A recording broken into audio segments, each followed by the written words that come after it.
Another episode of Coffee and Trucks. Let me turn these lights off, because one thing I don't want is to come tomorrow morning and this bitch don't crank up. I'll be pretty upset.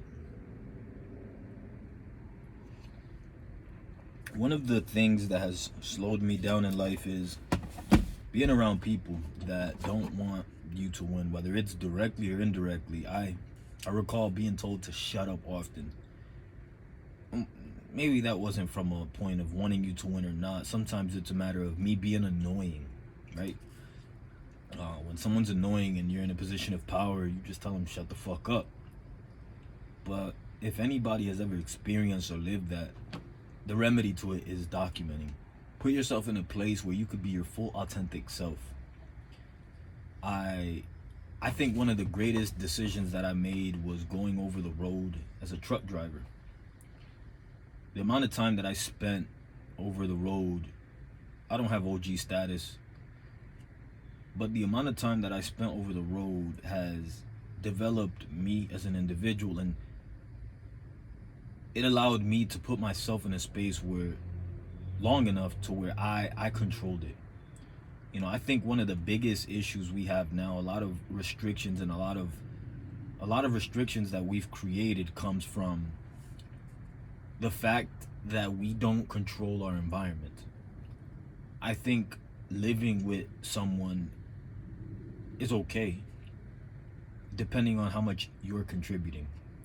There's a type of power that comes with he who owns the property, he who owns the house, he whose name is on the lease, he who owns the asset, he who owns what you need, he who feeds the family. There's a power that comes with it. And although it may not seem like on the front end, it may not seem like the right thing to do, it is fucking vital if you desire freedom. I think the first step to freedom is getting out of the restrictions you have within your house, right? So before you get financial freedom, before you ever hit financial freedom, you need to get out of the house, the apartment that you're in. And a lot of times it doesn't just come with living with your parents. Sometimes you need to get away from a girl, or vice versa. You know, I'm gonna speak from my point of view, but think of it, if you're a girl listening to this, sometimes you need to get away from that man.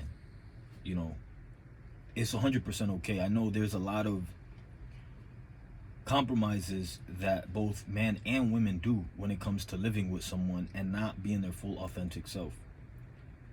In fact, one of the results of living with someone else is you're not really your full authentic self. You dial back. You kind of, you know, you don't do specific activities, whether it's a healthy habit of yours, whether it's a healthy habit of yours or unhealthy. Sometimes we just don't do stuff that we would do alone when we're with other people, right? So if we're with someone, we suppress specific habits, whether good or bad. Sometimes we're just not our full authentic self. I think one of the biggest benefits that I got from going over the road is I actually got a chance to experience life without somebody there. And again, I don't mind having other people with me, but also I'm the type of person that, so far from what I've seen, if I have somebody come to my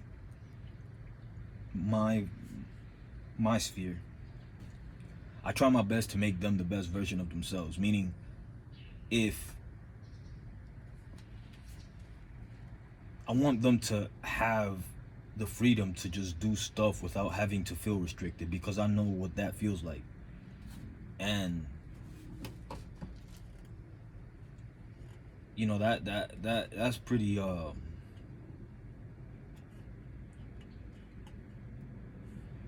you're never going to be able to fully get that. You're never going to be able to fully get the freedom to do what you need to do, because one, you either have too much respect. I could speak from different point of views. the problem is sometimes when you give somebody that freedom, and when you really mean it, they overextend that. And then from one point of view, it's like, what do you mean overextend? You know, and it's a really touchy point of view to live in. But so I get it. I get why there are restrictions, especially if if there's a financial transaction, meaning if like you're paying for somebody to just live freely and they're 100% being irresponsible and they're bringing in drugs and fucking, you know, if you let a girl stay with you and you let her be her full authentic self and she's over here inviting fucking niggas over and just fucking having sex, I mean, I guess you gave the authority for her to be her full authentic self. But at the end, that's why it makes sense. It makes sense. And the ultimate solution is just get on your own. Like, that's why I'm grateful I went over the road, is because one, I realized there was so much in me that I was holding back, that whether it's where I'm going to go long term, whether it's going to be something that I do forever, or it's just a scratch that I needed to itch, I'm okay with it. You know what I'm saying? Like, I'm okay with at least putting myself in a position to have been able to scratch the itch, versus if you stay in an environment where you don't feel confident enough to be your full authentic self, if the environment doesn't really invite that, then you need to do your best to get on your own. And if you have a similar background as me, I think the first step to that is getting yourself in a semi truck and driving over the road. Not everybody has the ability to make money, a strong enough income to be able to actually get their own place. Or, you know, a lot of us don't even have the financial basic knowledge on what to do once we have our own place. I've had my place before, and I got evicted. I had gotten evicted. I definitely had no idea. I just, you know, I had a job, but I didn't really think of calculation. I was spending for sure more than I was making. You know, I was still spending the same amount. I wasn't prioritizing my rent. It's just my priorities weren't right. I didn't have a good foundation, a good understanding of how to manage my money. And I learned from it. You know, I got my ass fucking booted out of that shit, which is cool. You know what I'm saying? I got booted from that shit, and it's cool.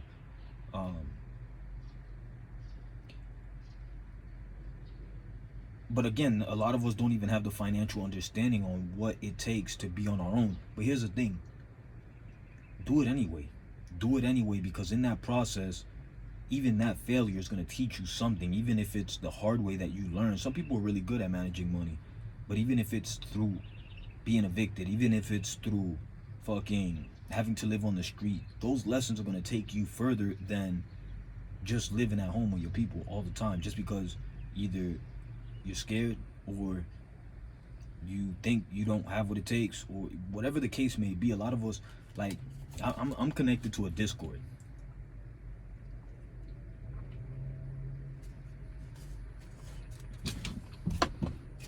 I'm getting better at asking questions, because a lot of people, like, they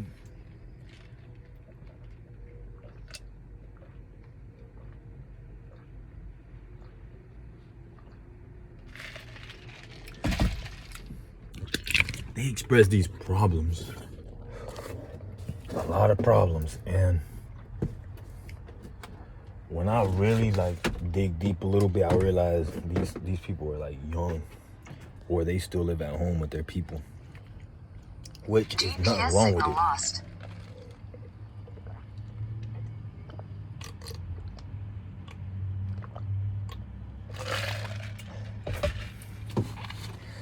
But living with your people is super cool. It's super cool, especially when you have encouraging family, and you know, and they're willing to applaud you and encourage you to do what you got to do.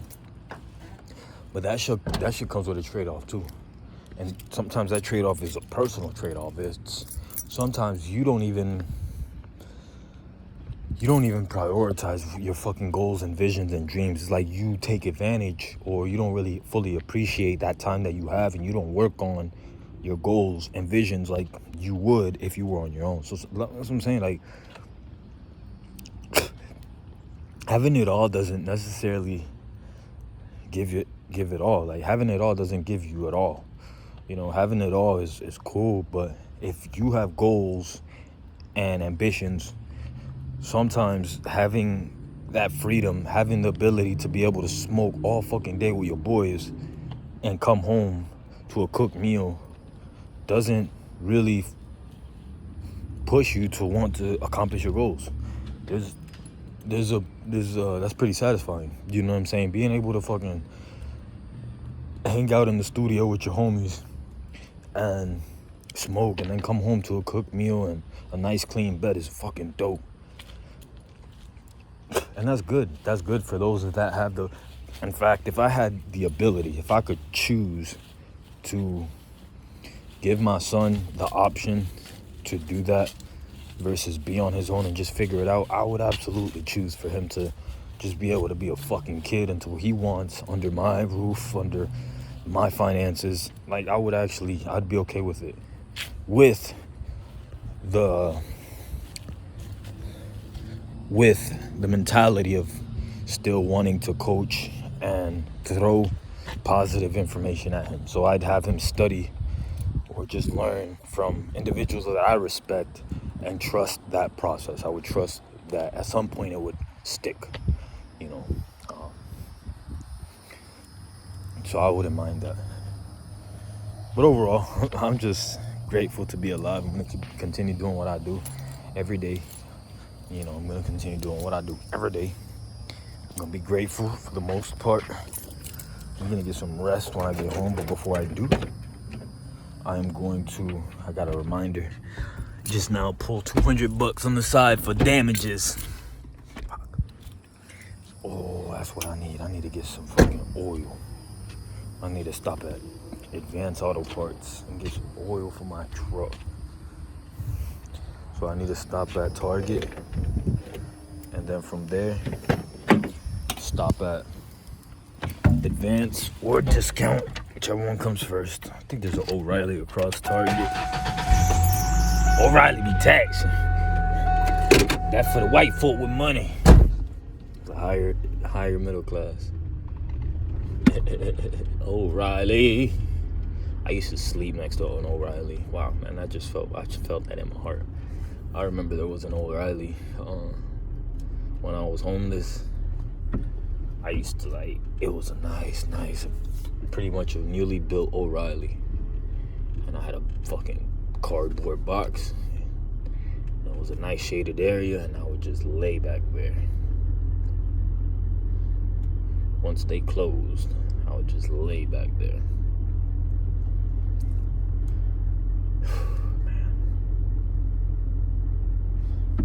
If you could take one thing away from this video, it's never stop believing in yourself, man. Never forget where you come from, but don't stop believing in yourself. Keep working the plan.